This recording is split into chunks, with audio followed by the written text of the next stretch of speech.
और स्टार्ट हम लेंगे पाकिस्तानी कॉन्स्टिट्यूशन, हमारी कॉन्स्टिट्यूशन की एक आर्टिकल से, जिसको कहते हैं आर्टिकल 25A। इसमें क्या लिखा है?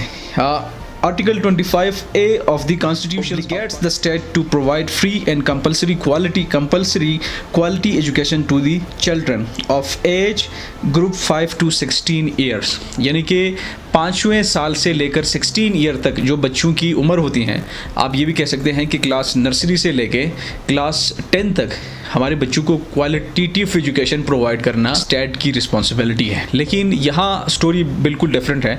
अगर मैं अपने इलाके की बात कर रहा हूँ, ये मेरे पैगाम बदनीयती पर बिल्कुल भी नहीं मबनी है। मेरी ख्वाहिश है कि एजुकेशन पूरे पाकिस्तान के हर गली कोचों में एजुकेशन आम हो जाए और हर बच्चों को एजुकेशन प्रोवाइड की जाए। तो हमें सामने है जिस चैलेंजेस का, वो ज़रूर हमने डिस्कस करनी है। और ये मैं यकीन के साथ कह सकता हूँ कि ये सूरत हाल, ये सिचुएशन पूरे पाकिस्तान में है, सिवाय कुछ शहरों के, सिवाय कुछ ऐसी डिस्ट्रिक्ट के जहाँ पूरी रियासत की नज़र, जहाँ पूरी हुकूमत की नज़र, जहाँ अक्सर जो हमारी स्टेट मशीनरी होती हैं उसकी नज़र उन इलाकों पे, उन सिटीज़ पे और उन डिस्ट्रिक्ट पे होते हैं। उसके सिवाय मैं दूसरे सारे उन पसमानदा इलाकों की बात कर रहा हूँ, सारे उन ऐसे इलाकों की बात कर रहा हूँ जहाँ एजुकेशन अब भी ना होने की बराबर है। मैं कहानी शुरू करना चाहूँगा अपने इलाके से।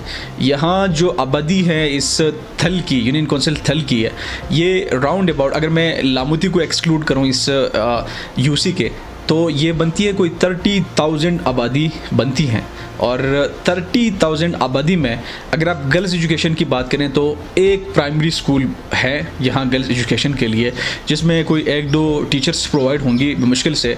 और बिल्डिंग की जो फैसिलिटीज़ है उसको अगर आप देखें, एक दफ़ा स्कूल के अंदर जाके देखेंगे तो आपको एहसास होगा कि 30,000 लोगों के लिए, आबादी के लिए एक प्राइमरी स्कूल का होना। अगर आप इस गलतफहमी में मुब्तला हैं कि कराची स्टूडियो में कोई एंकर, कोई जर्नलिस्ट बैठ के अगर आपकी इलाके की इश्यूज़ की रिपोर्टिंग करें, तो ये आपकी बिल्कुल भी गलतफहमी है।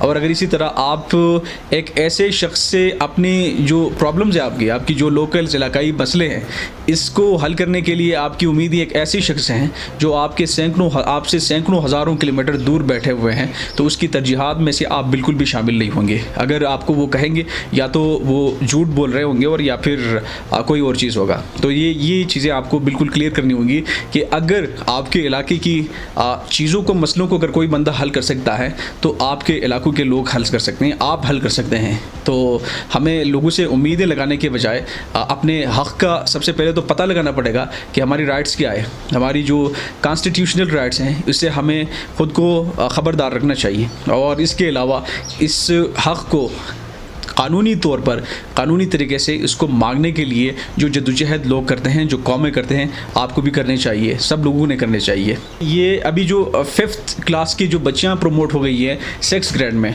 उनके लिए ऑप्शन नहीं है कि वो 6 क्लास में अपना एजुकेशन कंटिन्यू रखें, बल्कि 5 क्लास जो 5th क्लास है पास करने के बाद 30,000 की आबादी में जो हज़ारों बच्चियाँ बनती हैं, जो सैकड़ों बच्चियाँ होती हैं, उन्होंने घर में बैठना होता है और क्योंकि इनके लिए ऑप्शन नहीं है, 6 ग्रेड में उनके लिए स्कूल नहीं है। और इसके अलावा ये एक प्राइमरी स्कूल है जो इस पूरे इलाके की अगर आप बात करें, ऐसे बच्चियां भी हैं जिनको अगर 5th क्लास तक भी पढ़ना है, अगर नर्सरी से लेकर 5th क्लास तक भी पढ़ना है, तो उनको कोई 20, 30 या 40 किलोमीटर यहाँ पहुँचना पड़ता है। ऐसे बच्चियाँ भी हैं, तो मजबूरन उन्हीं बच्चों को घर में बैठना होता है।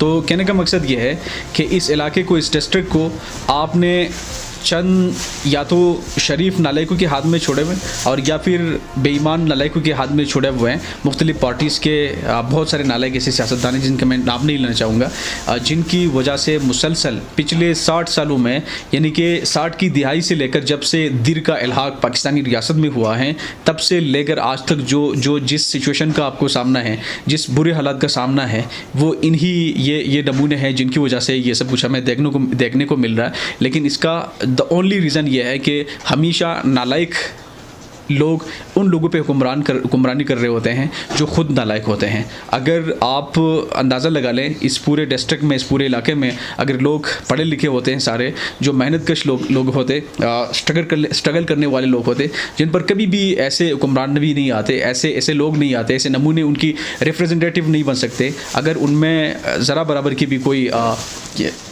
ईमान रह जाता, ज़रा भर की भी उनमें कोई अकल नाम की कोई चीज़ रह जाती, तो आई डोंट थिंक कि हमें ऐसी किस्म की लीडरशिप का सामना करना पड़ता। और ये भी हमें कहना ज़रूर कहना पड़ेगा कि बहुत सारे ऐसे सियासतदान भी हैं जो बहुत ज़बरदस्त हैं, उनका ज़रूर कंट्रीब्यूशन है, तो उनको हम नहीं इग्नोर कर सकते हैं। अच्छा जी, कंक्लूजन पे हम आएंगे कि करना हमें क्या है। जो इमरजेंसी बेसिस पे यहाँ अगर 5th क्लास की, जो जिस तरह की हमने पहले बात की, बच्चियाँ प्रमोट होकर आगे उनके लिए 6th क्लास में ऑप्शन नहीं है, उनके लिए एमरजेंसी तौर पर स्कूल खोला जाए, मिडिल स्कूल खोला जाए, या ऐसा बंदोबस्त किया जाए कि वो आगे अपना एजुकेशन कंटिन्यू रखेंगे।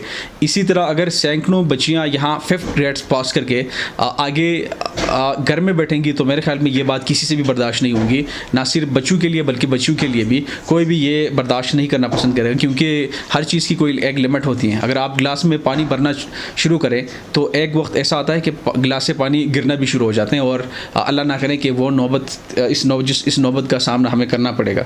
तो सो दैट्स व्हाट के। और इसके अलावा ये बात भी है कि 50% बच्चों के, लड़के के जो स्कूल्स है या बच्चों के स्कूल्स जो है, उनके पास बुक्स नहीं अवेलेबल है। एजुकेशन जो हम उनकी बेसिक्स बुनियादी ज़रूरियात हैं, उनके लिए किताबें, बुनियादी किताबें नहीं हैं उनके पास। और दूसरी तरफ गवर्नमेंट ने मार्केट में ये बैन लगा रखी है कि आप सरकारी किताबों को नहीं फ़रोख्त कर सकते हैं, और दूसरी तरफ गवर्नमेंट की ये सलाहियत नहीं है कि वो बच्चों को उनकी जो 100% बच्चों को एजुकेशन की जो बेसिक्स, उनकी बुक्स या जो दूसरी फैसिलिटीज़ हैं वो पूरा कर, खुद तो पूरा नहीं उनसे पूरा होता, बल्कि मार्केट्स में भी इस बात पर बैन लगाना। तो आप किसी भी स्कूल में, प्राइमरी स्कूल में, केपी में जाके पूछें तो आई डोंट थिंक कि उनके पास जो 50 या 60% बच्चों के पास किताबें होंगी। और मुझे नहीं पता कि इस चीज़ का आगे क्या होने जा रहा है, लेकिन ये चंद चीज़ें हमने एजुकेशन पे डिस्कस करनी थी। That's it, we have did it. Thank you so much. अगर ऐसी बात जो गलत हो गई हो तो आप कमेंट सेक्शन में ज़रूर डिस्कशन कर सकते हैं। And tell next vlog. खुदा हाफिज़। Thank you so much.